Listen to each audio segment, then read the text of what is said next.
MultiCloud. What is it? Why should you consider it? And how do you make it happen? Hi everyone, I'm Amanda Quon, Principal Consultant at Thorogood. Let's dive right in. You may or may not have heard the term multi-cloud before. Let's take a quick step back and talk about how hosting strategies have changed over time and where multi-cloud comes into the picture.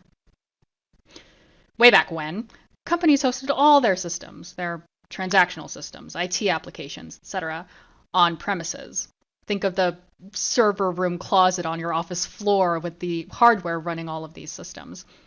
On-premise systems are purchased, owned, and fully managed by your company. Cloud came around and changed the model.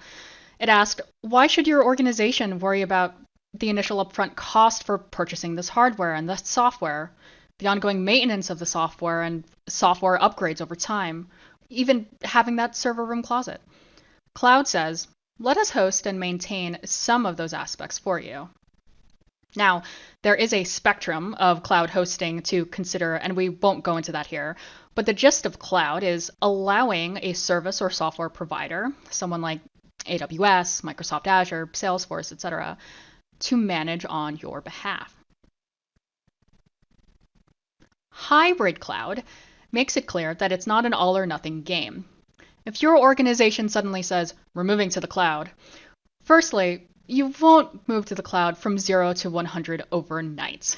But secondly, you may not necessarily need every application, every ERP system or whatnot to move to the cloud. You may have very good reasons to purposefully keep certain systems on premise. Here, the hybrid cloud strategy allows for it and integrates both on-premise and cloud applications.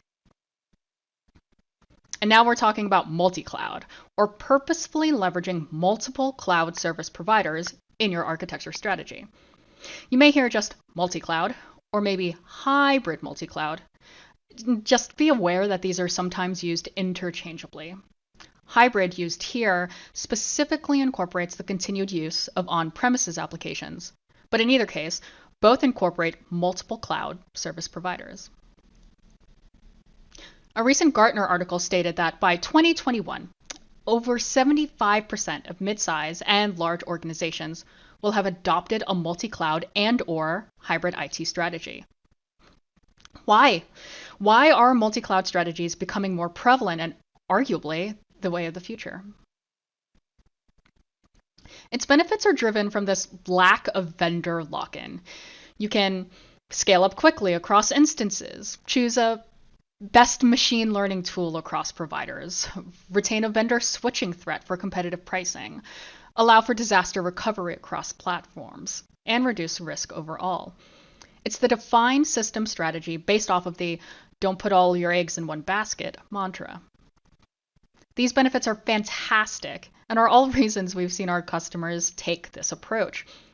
I will say it's important to consider what a multi-cloud strategy means from an internal skill set perspective, whether you build, borrow, or buy for initial setup and ongoing delivery, and really all other change management considerations outside of just the architecture definition. With that said, from an architecture definition standpoint, I would highly encourage researching and understanding cloud-agnostic tools, in addition to the use of cloud-native tools. Cloud-agnostic tools like Databricks or Snowflake are easily implemented across the big cloud service providers, aiding in your flexibility to move across services without requiring a new toolset for migration or new upskilling of your teams. We've seen customers define multi-cloud strategies by region, by business function, all the way down to the data set level. There are many ways you can define your strategy, and it's important that you're defining it based on what works best for your organization. There's a lot that needs to be understood and considered when you're putting together a multi-cloud strategy and when you're ultimately implementing one. The initial paper assessment, I would say, is crucial. Where are you now? What do you have? What reasons do you have for leveraging certain tools? What are the constraints and requirements for various services? What are you contractually currently logged into? What is your intent moving forward? How much are you looking to use analytics? What are your goals for the future? There are a million questions that can be asked, and a paper assessment is what will help clarify and define a business use case for your multi-cloud strategy. Once you have a straw man and proposal together, there may be some internal and external negotiations.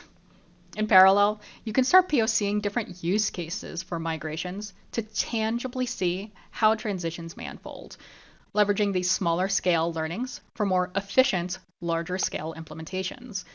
And honestly, knowing that your roadmap is likely multi-year, it should also probably be highly modularized and able to be flexed as requirements change, tools change, and new players enter the market.